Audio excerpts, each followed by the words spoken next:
당장 나가요. 도둑질하고 무슨 변명입니까? 용산 펜트하우스 대기업 부회장은 차갑게 소리쳤습니다.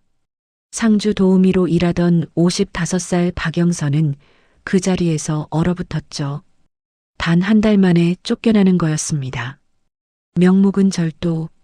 하지만 진실은 달랐어요. 영선은 도둑이 아니었습니다. 그녀는 단지 확인하고 싶었을 뿐이었죠. 눈앞에 이 차가운 남자가 혹시 45년 전 화재 속에서 잃어버린 5살 남동생은 아닐까 하고요. 이번 영상에서는 45년 만에 동생을 찾았지만 도둑으로 오해받아 쫓겨난 누나의 절박한 재회 스토리에 대해서 들려드리겠습니다. 지금부터 이야기를 시작하려고 합니다. 이야기를 시작하기 전에 구독과 좋아요 한 번씩 눌러주시면 정말 큰 힘이 됩니다. 어디에서 듣고 계신지도 댓글로 짧게 남겨주시면 반갑게 인사드리겠습니다. 지금부터 이야기 시작합니다. 창문 너머로 사람들의 발만 보이는 이곳에서 영선은 병원 독촉장을 손에 쥐고 있었습니다. 석 달째 밀린 남편의 요양병원비. 이번 주가 마지막이라고 적힌 빨간 글씨가 눈에 들어왔죠. 55살 영선의 손등엔 설거지와 청소로 거칠어진 상처들이 가득했습니다. 테이블 위엔 남편과 찍은 낡은 사진 한 장. 20년 전 행복했던 시절의 모습이었습니다. 지금 남편은 알코올성 치매로 영선조차 알아보지 못했죠. 그래도 영선은 매주 병원을 찾아갔습니다. 남편의 손을 잡고 옛날 이야기를 들려주고 빗질을 해주면서요. 핸드폰이 울렸습니다. 가사도우미 소개소 김 소장이었죠. 영선 씨, 좋은 자리 하나 나왔어요. 용산 부잣집 상주 도우미인데 월급이 500만 원이에요. 영선의 손이 떨렸습니다. 지금 받는 월급의 3배가 넘는 금액이었죠. 김 소장이 조심스럽게 말을 이었습니다. 근데 조건이 좀 특이해요. 집주인이 남자 혼자 사는 집인데 집주인이 집에 있을 때는 절대 소리내지 말 것, 말 걸지 말 것, 보이지도 말 것, 존재감을 지워야 한대요. 무슨 말씀이세요? 그 집 도우미들이 일주일도 못 버티고 나와요. 집주인이 대기업 부회장인데 사람을 극도로 꺼린다나 봐요. 영선은 창밖을 바라봤습니다. 지나가는 사람들의 발걸음 소리가 들렸죠. 누군가는 운동화를, 누군가는 구두를 신고 바쁘게 걸어갔습니다. 영선은 이곳에서 3년째 살고 있었어요. 곰팡이 냄새와 습기, 여름엔 더위, 겨울엔 추위를 견디며요. 해볼게요. 영선의 목소리는 단호했습니다. 김 소장이 한숨을 쉬었죠. 솔직히 말하면 나이가 좀 많으셔서 안 될 것 같긴 한데 일단 이력서는 넣어볼게요.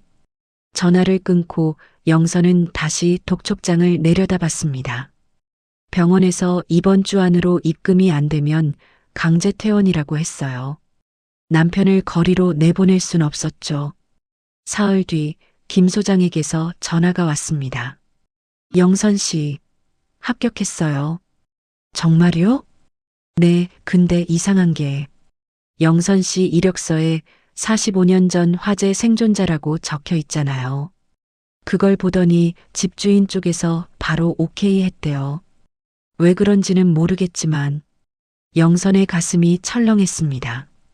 45년 전 그날 공장에서 불이 났고 영선은 5살 남동생 영철이의 손을 잡고 뛰었었죠. 하지만 연기 속에서 손이 놓쳤습니다. 동생을 찾으려 했지만 소방관들이 영선을 끌어냈고 영철이는 그날 이후 행방불명됐어요. 그 후로 영선은 평생 동생을 찾았습니다. 경찰서, 아동보호소, 병원, 심지어 점집까지 다녔죠. 하지만 아무 소식도 없었어요. 영선 씨, 듣고 있어요? 김 소장의 목소리에 영선은 정신을 차렸습니다. 네, 언제부터 출근하면 되나요? 내일 오전 10시에 제가 용산으로 데려다 줄게요. 준비 잘 하시고요. 영선은 요양병원으로 향했습니다. 남편은 침대에 누워 천장을 바라보고 있었죠. 영선이 손을 잡자 남편이 고개를 돌렸습니다. 하지만 영선을 알아보는 눈빛은 아니었어요. 여보, 나 이제 좋은데 취직했어. 당신 병원비 걱정 안 해도 돼. 조금만 기다려줘. 영선은 남편의 이마에 입을 맞췄습니다. 남편은 아무 반응이 없었지만 영선은 괜찮았어요. 이 사람을 지킬 수 있다면 그걸로 충분했으니까요. 집으로 돌아와 영선은 짐을 쌌습니다. 많지 않았어요. 옷가지 몇 벌, 세면도구, 그리고 가족사진 한 장. 영선은 사진 속 어린 동생의 얼굴을 한참 들여다봤습니다. 영철아, 누나 이제 좀 살아보려고 해. 미안해. 다음 날 아침 김 소장이 차로 데리러 왔습니다. 차는 일산을 벗어나 용산으로 향했죠. 빌딩 숲 사이로 한강이 보였습니다. 영선에게는 너무나 먼 세상처럼 느껴졌어요. 펜트하우스 앞에 도착했습니다. 김 소장이 영선의 어깨를 두드렸죠. 힘들면 언제든 전화해요. 제가 중간에서 조율해 줄 테니까. 감사합니다, 소장님. 영선은 초인종을 눌렀습니다. 문이 열렸죠. 그리고 그곳엔 차갑고 무표정한 남자가 서 있었습니다. 대기업 부회장 장영호. 그는 영선을 한번 훑어보더니 말했습니다. 계약서에 적힌 대로만 하세요. 그럼 문제 없을 겁니다. 영선은 고개를 숙였습니다. 영호는 더 이상 말없이 안으로 들어갔고 영선도 조심스럽게 발을 들여놓았죠. 펜트하우스는 고요했습니다. 너무 고요해서 숨소리조차 내기 조심스러울 정도였어요. 영선은 자신에게 주어진 작은 방으로 들어가 짐을 풀었습니다. 창밖으론 한강이 한눈에 보였죠. 하지만 영선의 마음은 편치 않았습니다. 뭔가 이상한 느낌이 들었거든요. 첫날부터 영호는 규칙을 명확히 전달했습니다. 제가 집에 있을 때는 일체 소리를 내지 마세요. 요리 냄새도 안 됩니다. 시선도 마주치지 마시고요. 영선은 조용히 고개를 끄덕였습니다. 영호의 목소리엔 감정이 하나도 없었어요. 마치 기계처럼 차갑고 정확했죠. 영호는 매일 아침 6시에 나가서 밤 11시에 돌아왔습니다. 집에 있을 때도 방문을 닫고 나오지 않았어요. 식사는 전부 밖에서 해결했고 집에선 물 한 모금도 마시지 않았죠. 영선은 영호가 없는 시간에만 움직였습니다. 창문을 열어 환기하고 냉장고를 정리하고 먼지를 닦았어요. 하지만 이상한 점이 있었습니다. 집 안 곳곳에 CCTV가 설치돼 있었거든요. 일주일이 지난 어느 날 정체불명의 남자가 찾아왔습니다. 저는 부회장님의 비서실장 윤 실장입니다. 40대 중반쯤 돼 보이는 남자는 날카로운 눈빛으로 영선을 후쳤습니다. 그리곤 집 안 구석구석을 확인하기 시작했죠. 쓰레기통 안까지 뒤지고 서랍 위치가 바뀌었는지 체크했어요. 도우미분, CCTV는 다 확인하고 있습니다. 규칙 어기지 마세요. 윤 실장의 말투는 경고에 가까웠습니다. 영선은 묵묵히 고개를 숙였죠. 2주일째 되던 날 사건이 터졌습니다. 영호가 평소보다 일찍 들어온 거예요. 8시쯤이었죠. 영선은 황급히 부엌불을 끄고 자기 방으로 숨었습니다. 하지만 늦었어요. 영호가 거실을 가로질러 자기 방으로 가다가 멈췄습니다. 공기 중에 희미하게 떠도는 냄새. 된장국 냄새였죠. 영호의 미간이 찌푸려졌습니다. 그는 부엌 쪽을 바라봤어요. 가스레인지 위엔 아직 김이 나는 냄비가 있었죠. 다음 날 윤 실장이 찾아왔습니다.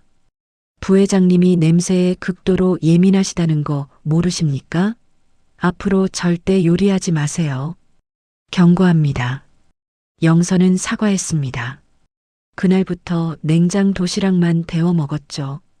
전자레인지 소리조차 최소화하면서요. 그러던 어느 날 아침 영선은 빨래를 정리하다가 멈췄습니다. 영호 부회장이 양말을 벗는 모습에서 발등에 난 오래된 화상 흉터를 봤습니다. 영선의 손이 떨렸습니다. 심장이 빠르게 뛰기 시작했죠. 그 흉터는 45년 전 불타는 공장에서 끌어낸 동생의 발등에 있던 상처와 똑같았어요. 영선은 한참을 그 자리에 서 있었습니다. 혹시 라는 생각이 스쳤죠. 하지만 확신할 수 없었어요. 45년이라는 시간은 너무 길었고 동생은 그날 행방불명됐으니까요. 그날 저녁 영선은 영호를 조심스럽게 관찰했습니다. 영호가 거실을 지나갈 때 영선은 슬쩍 그의 걸음걸이를 봤어요. 왼쪽 발을 살짝 끌듯이 걷는 모습. 화상 흉터가 있는 사람들이 보이는 특징이었죠. 영선의 가슴이 두근거렸습니다. 하지만 함부로 다가갈 순 없었어요. 영호는 누구에게도 마음을 열지 않았으니까요. 3주째 영선은 작은 실험을 했습니다. 영호가 출근한 뒤 영선은 서재를 청소하기 시작했어요. 책장을 닦고 책상을 정리하다가 서랍 속에서 오래된 앨범을 발견했습니다. 먼지가 쌓인 앨범을 펼치자 낯선 가족 사진들이 나왔죠. 그런데 그중 한 장, 어린 남자아이의 사진이 눈에 들어왔어요. 발등에 붕대를 감은 아이. 영선의 손이 떨렸습니다. 사진 뒷면에 희미하게 적힌 글씨가 보였죠. 영철, 5살. 영선은 그 자리에 주저앉았습니다. 동생의 이름이 영철이었어요. 화재 당시 5살이었죠. 모든 게 맞아떨어졌습니다. 나이, 흉터, 그리고 이름까지. 영선은 사진을 가슴에 품었습니다. 눈물이 흘러내렸어요. 45년을 찾아 헤맨 동생이 바로 여기 있었던 거죠. 하지만 확신할 순 없었습니다. 확실한 증거가 필요했어요. 그날 밤 영선은 결심했습니다.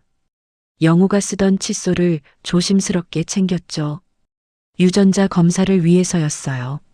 며칠 뒤 욕실 배수구를 청소하다가 영호의 머리카락도 확보했습니다. 영선은 이 모든 걸 비닐봉지에 담아 조심스럽게 숨겨뒀어요. 하지만 영선은 몰랐습니다. 이 모든 행동이 CCTV에 고스란히 찍히고 있다는 걸, 그리고 윤 실장이 매일 그 영상을 확인하고 있다는 걸. 한 달째 되던 날 영호의 서재에서 귀중품 몇 점이 사라졌습니다. 골동품 만년필, 금시계, 그리고 오래된 메달이었죠. 윤 실장은 즉시 CCTV를 돌려봤습니다.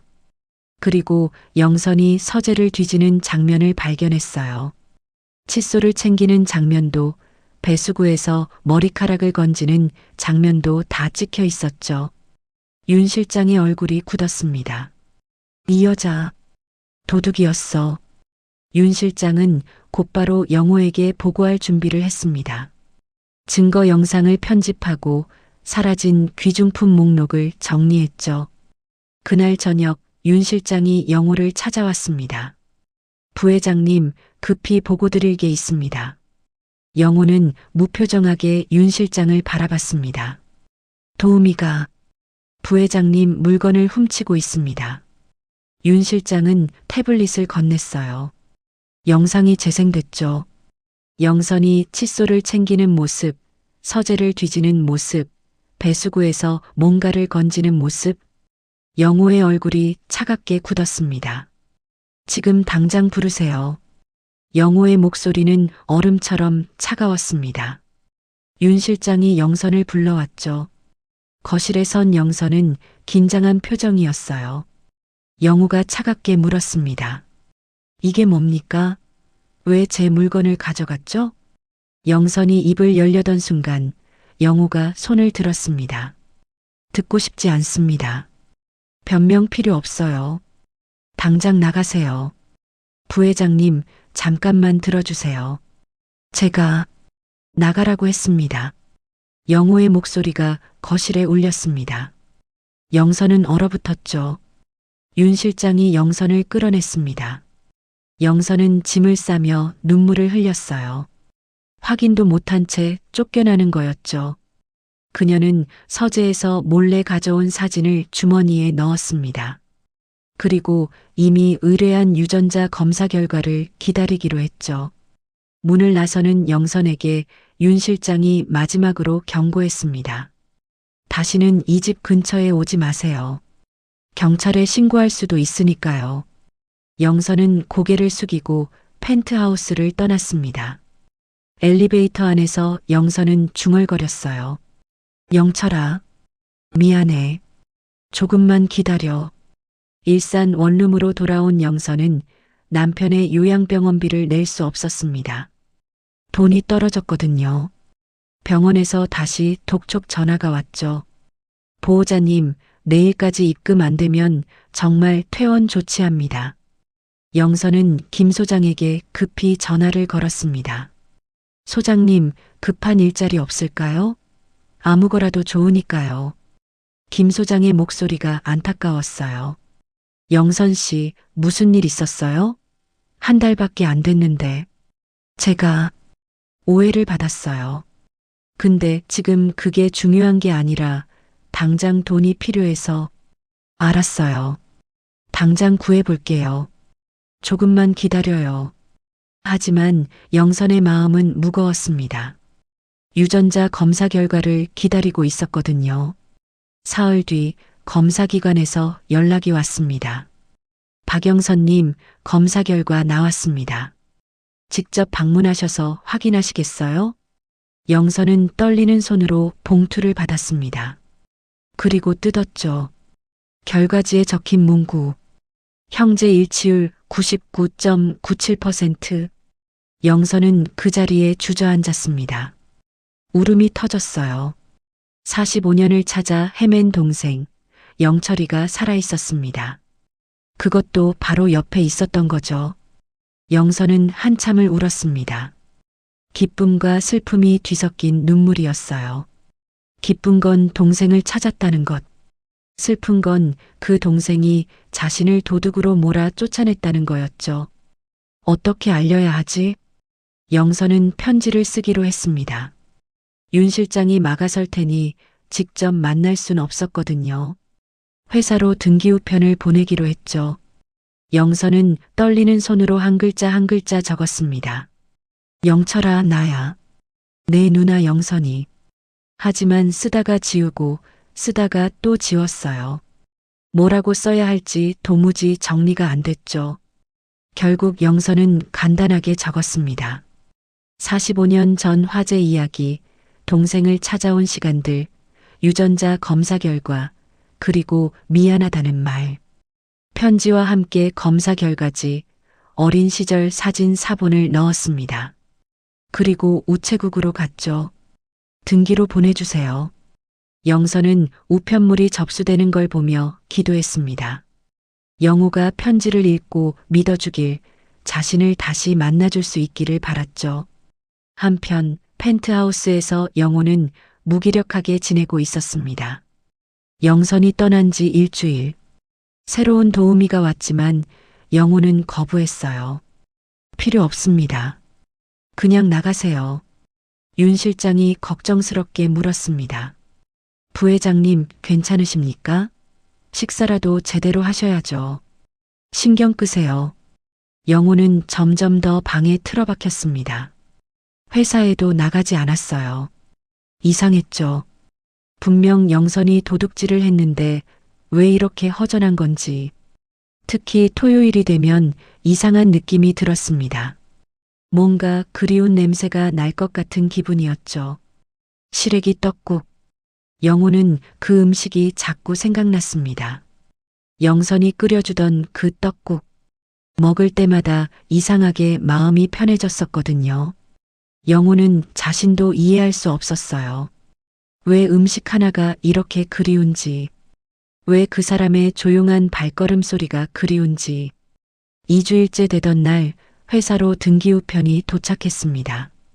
비서가 영호의 책상에 놓았죠.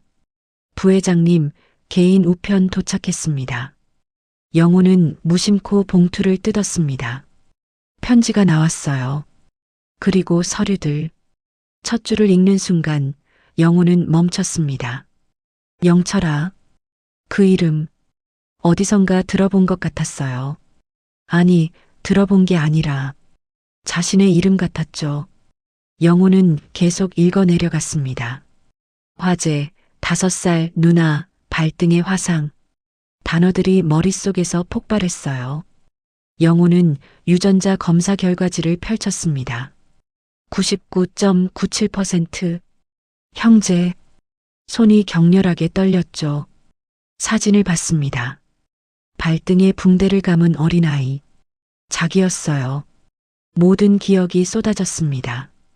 불, 연기, 비명, 그리고 누나의 목소리. 영철아, 손 놓지 마. 누나가 지켜줄게. 하지만 손이 놓쳤었죠. 그리고 어둠. 영호는 책상을 붙잡고 주저앉았습니다. 숨이 막혔어요. 가슴이 터질 것 같았죠. 누나. 그 단어가 입 밖으로 나왔습니다. 45년 만에 떠오른 기억이었어요. 영호는 곧바로 차를 몰았습니다. 일산으로 향했죠. 주소는 편지 봉투에 적혀 있었어요. 차가 반지하 앞에 섰습니다. 영호는 뛰어내렸어요. 계단을 내려갔죠. 초인종을 눌렀습니다. 문이 열렸어요. 영선이 서 있었습니다. 둘은 눈을 마주쳤죠. 누나. 영호의 입에서 그 단어가 나왔습니다. 영선이 울음을 터뜨렸어요. 영호는 그 자리에서 무릎을 꿇었습니다. 미안합니다. 미안해요, 누나. 알아보지 못해서. 너무 늦어서. 영철아. 영선은 영호를 일으켰습니다. 끌어안았죠. 45년 만에 재회였어요. 둘은 한참을 울었습니다. 영호는 모든 걸 이해했어요. 칫솔을 가져간 이유, 서재를 뒤진 이유, 머리카락을 챙긴 이유. 영선은 자신을 확인하려 했던 거였죠. 누나, 제가 누나를. 괜찮아. 이제 됐어. 영선은 영호의 등을 쓰다듬었습니다. 마치 어렸을 때처럼요. 영철아, 누나가 45년 동안 너를 찾았어. 너 혼자 얼마나 무서웠니? 얼마나 외로웠니? 영호는 대답할 수 없었습니다. 그저 울 뿐이었죠. 밤이 깊어갔습니다. 두 사람은 작은 식탁에 마주 앉았어요. 영선이 시래기 떡국을 끓이기 시작했습니다. 영철아, 이거 기억나니? 내가 어렸을 때 제일 좋아하던 거. 영호는 냄새를 맡았습니다. 그 냄새, 펜트하우스에서 맡았던 그 냄새였죠. 그래서 제가 그 음식을 먹을 때마다 편했던 거군요. 응, 내 몸이 기억하고 있었나 봐. 영선이 그릇에 떡국을 담아줬습니다. 영호는 한 숟가락 떴어요. 입에 넣는 순간 눈물이 다시 흘렀습니다. 이 맛, 이 따뜻함, 45년 전 기억 속의 그 느낌이었죠. 누나, 맛있어요. 많이 먹어. 너 요즘 밥도 제대로 안 먹었다며? 영호는 그릇을 비웠습니다. 영선이 다시 떡국을 담아줬어요. 누나, 저 때문에 고생 많았죠? 무슨 소리야? 너 찾은 게 어디니? 영선은 웃었습니다. 45년 만에 진짜로 웃는 얼굴이었어요. 영호는 결심했습니다. 이제 모든 걸 바로 잡아야겠다고. 윤 실장을 해임하고 누나에게 사과하고 함께 살아야겠다고. 새벽까지 두 사람은 이야기를 나눴습니다. 45년의 공백을 채우기엔 한밤이 짧았지만 그래도 괜찮았어요. 이제 시작이니까요. 재회 후 일주일이 지났습니다. 영선과 영호는 일산 원룸에서 함께 지내고 있었어요. 남편의 병원비도 해결됐고 두 사람은 작은 국밥집을 열 준비를 하고 있었죠. 어느 날 오후 영선의 핸드폰이 울렸습니다. 여보세요? 박영선 씨 맞으십니까? 낯선 남자의 목소리였어요. 네, 그런데 누구시죠?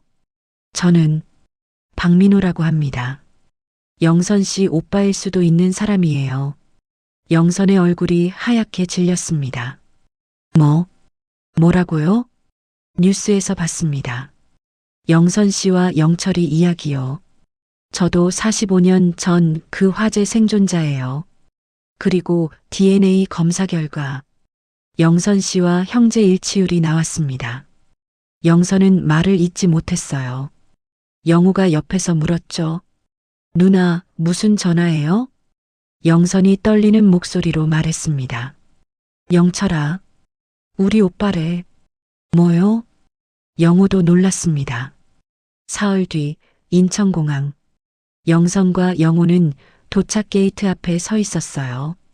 손을 꼭 잡고 있었죠. 누나, 떨려요. 나도. 사람들이 쏟아져 나왔습니다. 그리고 한 남자가 보였어요. 50대 후반으로 보이는 남자. 키가 크고 영선과 눈매가 닮았어요. 남자가 멈춰 섰습니다. 영선을 봤죠. 영선이. 너니? 영선의 눈에서 눈물이 쏟아졌습니다. 오빠? 그래. 나야. 민호 오빠. 민호가 걸어왔습니다. 영선은 그 자리에 서 있었어요. 믿기지 않았거든요. 영선아. 민호가 영선을 안았습니다. 영선은 오빠의 품에서 울었죠. 오빠, 살아있었어. 나 혼자인 줄 알았어. 미안해. 늦게 찾아와서. 영우는 그 모습을 보며 눈시울을 붉혔습니다. 민호가 영우를 봤어요. 너가 영철이구나. 네. 형님. 그래. 많이 컸네. 마지막으로 봤을 때 5살이었는데. 민호가 영우도 안았습니다. 세 사람은 공항에서 한참을 울었어요. 카페로 자리를 옮겼습니다. 민호가 이야기를 시작했어요. 화재 그날 나는 너희들보다 먼저 밖으로 나왔어. 그리고 다시 들어가려 했는데 건물이 무너졌지. 구급차에 실려갔고 병원에서 깨어났을 때 기억이 없었어. 머리를 다쳐서 기억상실증이 온 거야. 민호의 목소리가 떨렸습니다. 고아원에 있다가 8살 때 미국 가정에 입양됐어. 새 이름을 받았고 새 삶을 살았지. 한국말도 다 잊어버렸고. 그럼 지금은 어떻게 해? 3년 전 교통사고를 당했어. 또 머리를 다쳤는데 이번엔 기억이 돌아왔어. 흐릿하게나마. 영선은 오빠의 손을 잡았습니다. 그래서 한국에 왔어. 흐릿한 기억을 따라서. 근데 아무것도 찾을 수 없었어. 부모님도 돌아가셨고 집터는 아파트가 들어섰고. 오빠, 그동안 얼마나 힘들었어. 괜찮아. 이렇게 다시 만났잖아. 민호가 웃었습니다. 하지만 눈가엔 눈물이 고여 있었어요. 영우가 물었습니다. 형님, 미국에선 뭐 하세요? 대학에서 한국학 가르쳐. 아이러니하지? 기억도 없으면서 한국을 연구했어. 뭔가에 이끌렸나 봐. 가족은요? 아내랑 딸 하나 있어. 둘 다 한국에 같이 왔어. 호텔에서 기다리고 있지. 영선이 놀랐습니다. 형수님이랑 조카를 만날 수 있어? 당연하지. 얘들도 너희 보고 싶어 해. 그날 저녁 5 식구가 모였습니다. 민호의 아내 수자는 미국인이었어요. 따뜻한 성격의 여자였죠. 딸 제니는 25살 한국어를 유창하게 했어요. 이모, 삼촌, 만나서 정말 반가워요. 제니가 영선을 안았습니다. 영선은 조카를 품에 안고 울었어요. 우리 조카, 이렇게 예쁘게 컸네. 이모도 정말 예쁘세요. 아빠가 맨날 동생들 이야기했어요. 언젠간 꼭 찾을 거라고. 저녁 식사를 함께 했습니다. 영선이 시래기 떡국을 끓였어요. 오빠, 이거 기억나? 민호가 국물을 한 숟가락 떴습니다. 입에 넣는 순간 멈췄어요. 이 맛, 엄마가 끓여주시던 거야. 내가 너희들한테 자주 해줬었어. 민호의 손이 떨렸습니다. 기억나? 희미하게. 이 맛. 민호가 한 그릇을 다 비웠습니다. 그리고 또 한 그릇을 먹었죠. 영선아, 고마워. 이 맛 때문에 45년 전으로 돌아간 것 같아. 오빠 앞으로 자주 해줄게. 수잔이 영선의 손을 잡았어요. 고마워요, 영선. 민호가 얼마나 가족을 그리워했는지 몰라요. 밤마다 꿈에서 누군가를 찾았어요. 형수님, 이제 괜찮아요. 우리 다시 만났으니까요. 영우가 제니에게 물었습니다. 제니, 한국 어때? 좋아요. 아빠 고향이잖아요. 여기 살고 싶어요. 정말? 네. 아빠도 은퇴하면 한국 돌아오고 싶대요. 민호가 고개를 끄덕였습니다. 그래. 이제 가족을 찾았으니까 여기서 살고 싶어? 영선이 말했습니다. 오빠, 우리 같이 살자. 영철이랑 나랑 오빠랑. 정말? 괜찮겠어? 당연하지. 우린 가족이잖아. 민호는 울먹였습니다. 고마워, 영선아. 한 달 뒤, 세 남매는 작은 국밥집을 열었습니다. 간판엔 이렇게 적혀 있었어요. 세 남매 시래기 떡국. 민호는 미국에서 정리를 하고 돌아왔습니다. 수잔과 제니도 함께였죠. 오픈날 김 소장이 찾아왔어요. 영선 씨, 축하해요. 소장님 감사합니다. 오빠분도 찾으셨다며요? 정말 기적이에요. 그러게요. 꿈만 같아요. 손님들이 줄을 섰습니다. 민호가 홀에서 서빙을 하고 영선이 주방에서 요리를 하고 영호가 설거지를 했어요. 제니는 카운터에서 계산을 맡았죠. 우리 팀워크 좋은데요? 민호가 웃었습니다. 45년 만에 다시 함께 일하네. 오빠, 행복해? 응. 이렇게 행복할 수가 없어. 저녁이 되자 손님이 줄었습니다. 세 남매는 식탁에 앉아 떡국을 먹었어요. 영선아, 영철아. 우리 정말 멀리 돌아왔다. 민호가 말했습니다.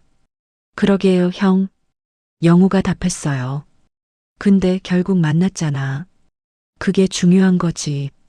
영선이 두 동생의 손을 잡았습니다. 우리 이제 절대 헤어지지 말자. 응, 절대로. 세 사람의 손이 포개졌습니다. 창밖으론 별이 빛나고 있었어요. 45년의 기다림. 세 남매는 다시 만났습니다. 그리고 이제는 함께 할 거예요. 영원히. 민호가 중얼거렸습니다. 엄마, 아빠. 우리 다시 만났어요. 걱정 마세요. 영선이 오빠의 어깨에 머리를 기댔어요. 오빠 고마워. 돌아와줘서. 나도 고마워. 기다려줘서. 영우가 말했습니다. 형, 누나. 내일부터 또 바쁠 거예요. 그래도 좋아. 우리 함께니까. 세 사람은 웃었습니다. 가게 밖 간판이 불을 밝혔어요. 세 남매 시래기 떡국. 따뜻한 불빛이 어둠을 밝혔습니다. 새로운 시작이었어요. 아니, 진짜 시작이었습니다. 45년 만에 돌아온 가족. 이제 그들의 이야기가 진짜로 시작되는 거예요. 45년. 한 사람의 인생을 다 쏟아부은 시간입니다. 박영선은 그 긴 세월 동안 단 한 번도 포기하지 않았습니다. 동생 영철이를, 오빠 민호를 찾겠다는 희망 하나로 버텼죠. 그리고 마침내 기적이 일어났습니다. 한 그릇의 시래기 떡국이 세 남매를 다시 만나게 했어요. 어쩌면 우리 주변에도 이런 기적이 숨어 있을지 모릅니다. 포기하지 않는 한 희망은 살아있으니까요. 오늘도 누군가를 기다리는 가족들이 있습니다. 실종된 아이를, 헤어진 형제를, 잃어버린 부모를 찾고 있죠. 이 이야기가 그들에게 작은 희망이 되길 바랍니다. 새남매 시래기 떡국은 지금도 영업 중입니다. 따뜻한 국물처럼 새 남매의 사랑도 계속되고 있어요.